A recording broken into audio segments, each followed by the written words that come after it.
He says he is a survivor. He says he wants his story to be told, and the abuse he says he endured answered for. As a warning, some of the following descriptions can be considered graphic. A Carlisle native, a Pennsylvania University graduate, 30 years of business experience. This Pennsylvania native choosing to keep his face anonymous. This is not an easy story to tell. He says the Roman Catholic Diocese of Harrisburg was a central part of his childhood, describing himself as very involved. He attended church regularly, had his baptism and confirmation there. He eventually attended St. Patrick's School in Carlisle through 8th grade during the 1980s. He achieved something his classmates looked forward to doing, become an altar boy. You got to leave and do any sort of funerals that were there. You got a free break from school. So being an altar boy was kind of a cool thing. At an altar boy retreat in a place outside of Carlisle, he says he met a priest within the Diocese of Harrisburg, Father Herbert Schenk. From there, it became a very tumultuous relationship. It became very unhealthy. He says Schenk would eventually take advantage of him in a physically abusive way. It was kind of an awkward situation where we were completely naked in this pool. And he was trying to grab me and grope me and pull me and just kind of like, what is going on? I thought this was, something new. Here I am, a very young 12-year-old boy with this older man who is not a family member in this weird situation. It was my first introduction to massages. I remember it was very awkward, and I was very kind of put off by, why is he grabbing me? What's going on? Why is he trying to fondle me? He says the abuse at the hands of Schenk would continue for a year and a half. We have been working on this story of allegations for about 2 weeks, tracking down leads. We wanted to get Schenk's side of the story, and we found him at his house the day before the diocese released their list of people accused of abuse. The diocese confirmed to FOX43 before they released the list publicly that Father Schenk had been the focus of complaints. How many individuals you had this kind of a relationship with? No, not off the top of my head. It certainly wasn't more than very few, but I don't want to, like I say, I don't want to go into that right now. I don't know. I really don't. I put the best face on it possible and didn't think it as being sexually molestation, like he mentioned, it was massaging, and I thought, okay, fine, that's acceptable. But I don't. I like I say, right now, perhaps later when all this comes out, there might be a time when I don't know. Is there anything you'd like to say to any of these individuals who are coming forward? Well, like I say now, I wish I had, even though I spent 2 years and 4 months in therapy, the last part of therapy was a little bit different than usual. The point being, I wish I had, when I came back here, I wish I had stayed in therapy, that I could come to the point where I might be able to face them. I am, obviously. These were people that were important to me in my own maybe messed up way, but they were not people that I consider taking advantage of. Our source says a few years after his abuse ended, Schenk showed up at his father's home. It would be the last time he saw Schenk. He said Schenk told him and his father he was being defrocked from the Catholic Diocese of Harrisburg.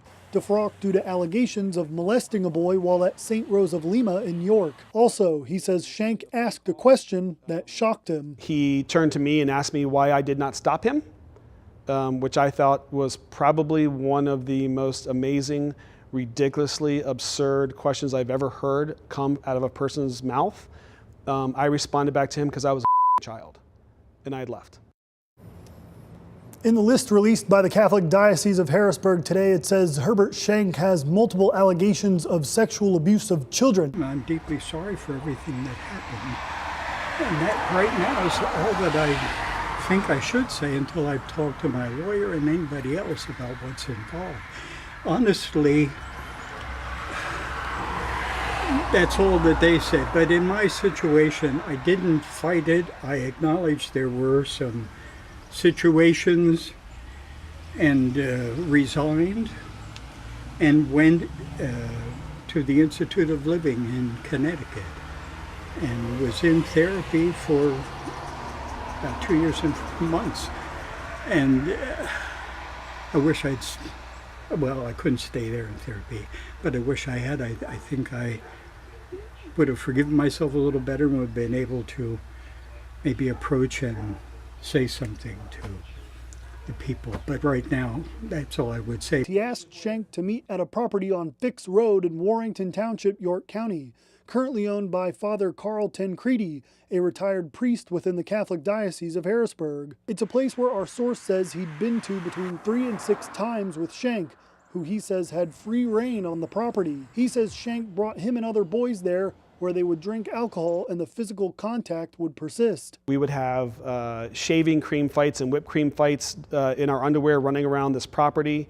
This was a property that, looking back now, is pretty scary. It is a place where when you walk into, all of the bedroom doors are padlocked from the outside. Tancredi says the property hosted people from various parishes, serving as a getaway place while also holding dinner parties with married couples and families. Tancredi says Schenk came to the property but never lived there. Father Tancredi said he never saw any of the actions described by our source, never saw any shaving or whipped cream around the property, nor had he ever had a party with underage people. As for the padlocks, he says they were innocently placed on the doors to allow privacy and security to anyone staying on the property, allowing in and out access, a casual setting. Tancredi says he was never told Schenk would use the property or was asked by Schenk himself to use the property. Before Tancredi took sole ownership of the property as his private residence, he says the property was shared with others, including Father Joseph Carolyn and Father Sylvan Capitani.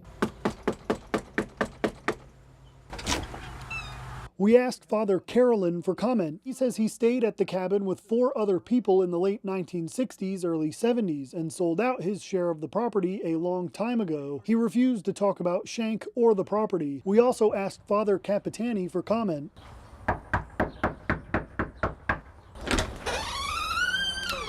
Oh, no, I don't want to talk to you guys. Okay, I know why you're here. He says he wasn't interested in further talking with us. The report says in 1995, the Catholic Diocese of Harrisburg turned over an alleged child sex abuse case against a former priest, Herbert Schenk, to the York County District Attorney's Office. The diocese confirmed to FOX43 News in July the case was turned over in February of that year. The report says evidence turned over included photographic negatives and videotape cassettes of alleged abuse. Did you ever have a conversation with the York County District Attorney's Office? No, I did not, no. There was never any point you were ever approached or had a conversation with law enforcement? No. Law enforcement never spoke with you? No, if they spoke with anybody, they spoke with my lawyer, I guess. The York County District Attorney's Office says alongside the York City Police Department, a search was conducted for files or records about the case. The DA's office determined any evidence or report forwarded to the York City Police Department was destroyed in accordance with statewide accreditation standards governing investigations where no charges are filed.